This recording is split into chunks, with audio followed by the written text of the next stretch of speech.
Hello, and welcome again to another episode of Something Chat Show with Tom Jr. Jackson presents after the movie review Spooky Halloween edition. I am, as always, your host, Tom Jr. Jackson. I don't know what I'm doing with my hands, but hey.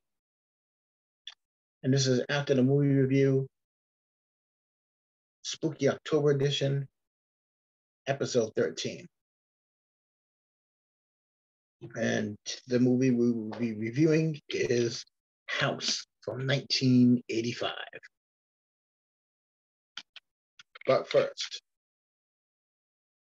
please be sure to like, comment, subscribe, ring that notification bell for my channel and the channels below. So check out the POST-GEEK Singularity, procured by Robert Meyer Burnett, director extraordinaire, editor, producer, YouTuber, with shows on his channel such as Midnight Metal, Midnight Musings, Let's Get Physical Media,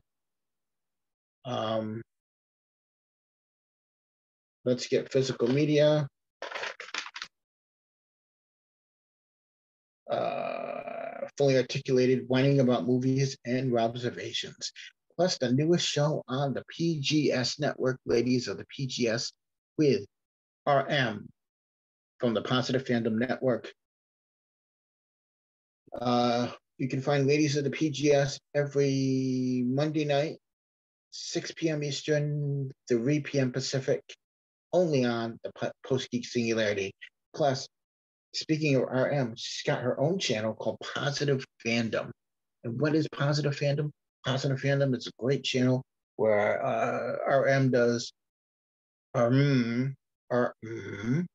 unboxings.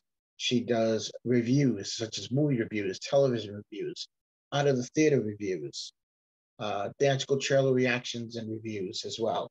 Plus, every Sunday morning, 10:30 a.m. Eastern, 7:30 a.m. Pacific, you can check her out on her show, Sunday Brunch Live, where she parlays all the pop culture that's fit to parlay into one show, my friends. Check it out with her co-host, Wes Whitfield, every Sunday morning live on the Positive Fandom Network. And those links are down below in the comments. Not the comments, descriptions. And now, on with the show, my friends, because we got a good one for you. Ooh, baby. So this one's a comedy, it's a horror, it's a fantasy. It's called House. It's from 1985. It's directed by Steve Miner, with a story by Fred Decker and a screenplay by Ethan Wiley. And it is produced, or I believe executive produced, by Sean S. Cunningham. By Sean Cunningham, who created the Friday the 13th franchise. 1985, I was 10 years old. Yeah, 10 years old. And a film that I was obsessed with watching. So I remember seeing the commercials for the trailer on TV, and I was like, I need to see this movie. And I remember renting it an awful lot as a kid. And it was called House. And it's about a troubled writer who moves into a haunted house after inheriting it from his aunt. That's pretty much all you need to say about this movie. Now, House is directed by, as I said, Steve Miner, with a story by Fred Decker and a screenplay by Ethan Wiley.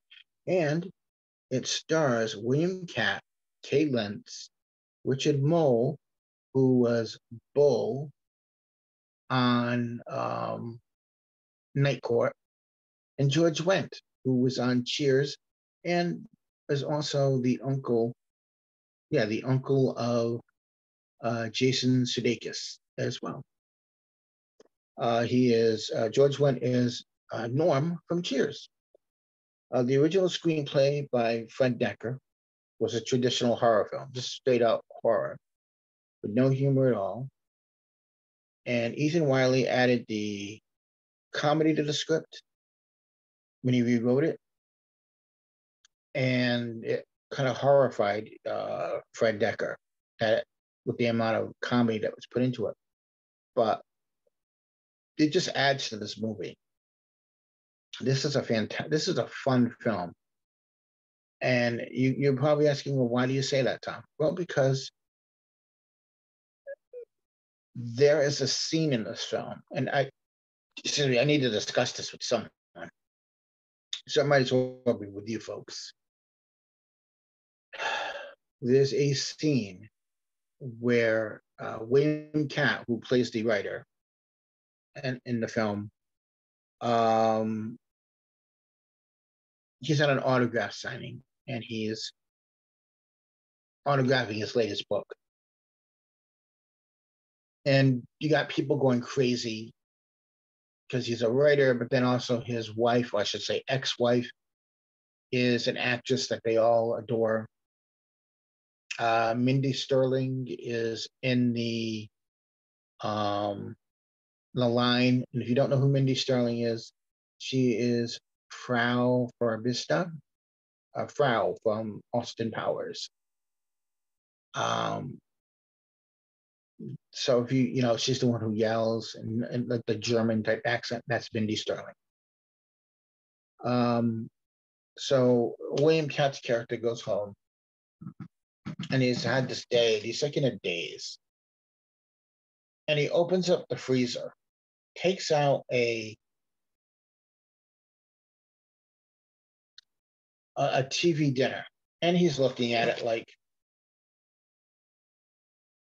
opens up the microwave, throws it in the microwave, shuts the microwave, sets it for 30 minutes, walks away, doesn't open the box at all, just throws the TV dinner in the microwave, 30 minutes, doesn't open it at all. Now, I don't know in what world a TV dinner, especially a microwaved one, is going to take 30 minutes to cook. I couldn't get over watching that scene, and I've never noticed that scene before. I've seen it many times, but it just never registered in my head. So yeah, it was one of those scenes that just made you, hey, this doesn't seem right. So that made me laugh. Now, this is about a troubled writer.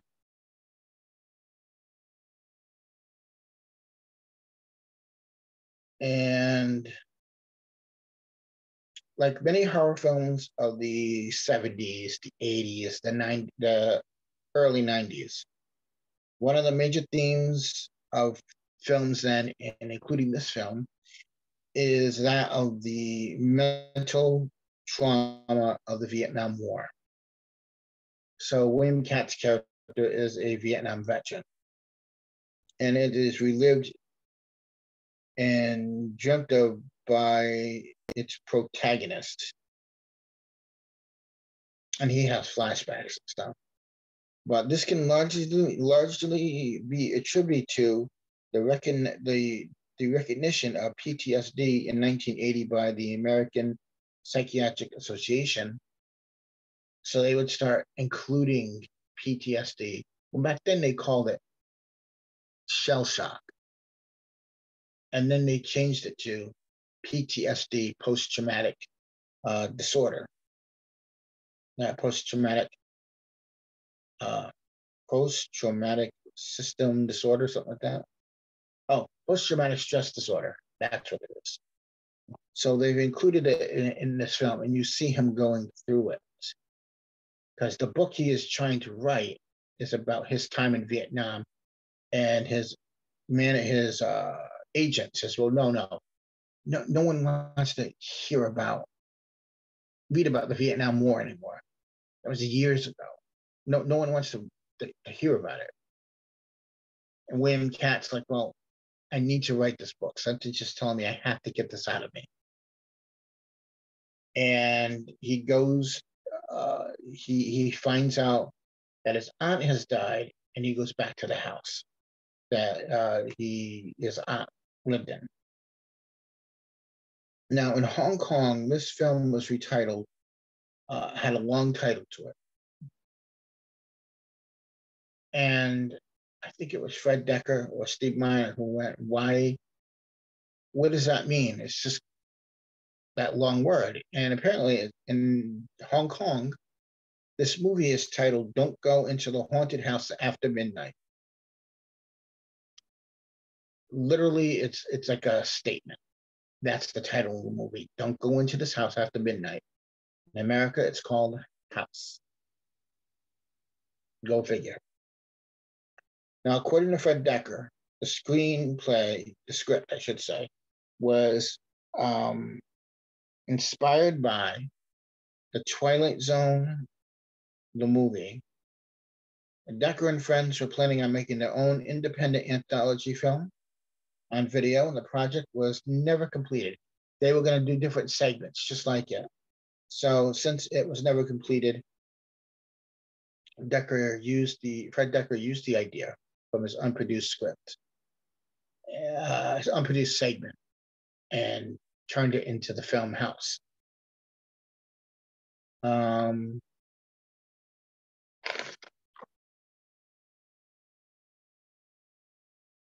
Sean S. Cunningham says the film opened at #1, despite there being a dispute with a rival film claiming the same thing. You're going, well, what film was that, Tom? Remember, this is 1985, right? 1985. The film was Paramount Pictures' Pretty in Pink. And this is per IMDb. It actually nudged out House by $150,000 for the #1 spot. That is some weird, wild stuff, my friends. Some weird, wild stuff. Steve Milner, the director of this film, leapt at the chance of making the film. He was widely regarded as a director of horror films, and having helmed the second and third Friday the 13th films, his next project after House were Soul Man, which, folks, can I meet you at camera 2? Great. Soul Man is about a white man who, not right, white, WITWHITE, white, a white man who wants to go to college. So he uses some sort of tan solution and darkens up his skin and gets into college by way of the American Negro College Fund and saying that he is Black.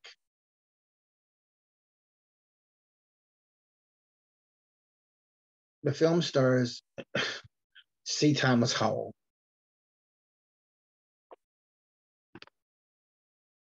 Back then, that was funny. And looking at it now, it's like, you can't do that. No. No. No, no, no, no, no. If they made that movie today, or if that movie was re-released today, that movie would be protested like crazy. I think even C. Thomas Howell would like to forget he made that movie. Folks, it is a bad movie. I mean, it was somewhat funny then. I mean, because I was young. I didn't know that ramifications when I was young about that. Looking at it now, not so funny. No. So he did Soul Man, and he also directed the pilot episode of The Wonder Years. How's about those apples? Now, Glenn Close and Sigourney Weaver were considered for the female lead role in this film. That would have been different. You know, everybody has that movie, that low budget type movie that they don't talk about. This one would probably be one of those. The for sale sign at the beginning of the film has the name Craven Reality. Realty. So it's probably a nod to Wes Craven. New World Pictures did not understand that this would be a comedy, but they were pleasantly surprised with the end results. And the director stuck with the studio because, despite their lack of understanding what the hell this guy was making, and they gave him carte blanche on the film. So they let him do whatever you want. Make the film you want. And you don't hear many studios doing that these days. Probably why you don't hear New World Pictures anymore. 20th Century Fox, by contrast, had a ton of notes on this film. And this film was shot over 8 weeks. This is an interesting film, and it's a fun film. It's a horror movie, it's a comedy, it's fantasy. It's a bit of a PTSD trip over Vietnam. So it's like a Vietnam movie as well. I like this movie, and I still like this movie to this day. I love this movie House. It is one of my favorites in the horror comedy realm. And I would implore anybody to check it out. I believe right now it's streaming on Prime Video. So check the movie out. It's called House. The year it was made was 1985. I don't know why I sound like Casey Kasem. The year itself was 1985. But you should check this movie out. It is something else, folks. And I'm sure some of you will watch it and go, well, these are cheap, really terrible special effects. But you have to realize this is the 80s. And special effects, it was all practical. Very little CGI at that time. Maybe some backlighting or green screen, special kind of green screen that they would do back then. That was probably used in it as well. I could definitely see this movie being remade today. I honestly think it could. I think it'd be great. I would love to see them remake House. And I think if it was set in today's day, I think the PTSD would come from like the Iraq War, because we're not 30 years away from that. Well, that we can use that. There is a sequel called House 2, The Second Story. That's a fun one to watch as well. Fun movie. One that I've enjoyed as well. These are fun movies to watch, these house films. I think that's a third one. I don't think I've ever seen it. I'd like to see it, get my take on it, but this is definitely a movie you would want to check out. It's part of our spooky October edition of horror films. And this has been After the Movie Review, episode 13. The movie is 1985's House. And I am your host, Tom Jr. Jackson. Please remember to like, comment, subscribe, hit that notification bell. That lets us know that you care. So until next time, my friends, please join us for another exciting episode. Please join us for another great episode of After the Movie Review, Spooky October edition. We're down to the last few days. It is the 25th, maybe the 26th. Let's see. Right now, as I record this, it is the 26th of October. We are a few days away from the ending of this. And then in November, we will be beginning our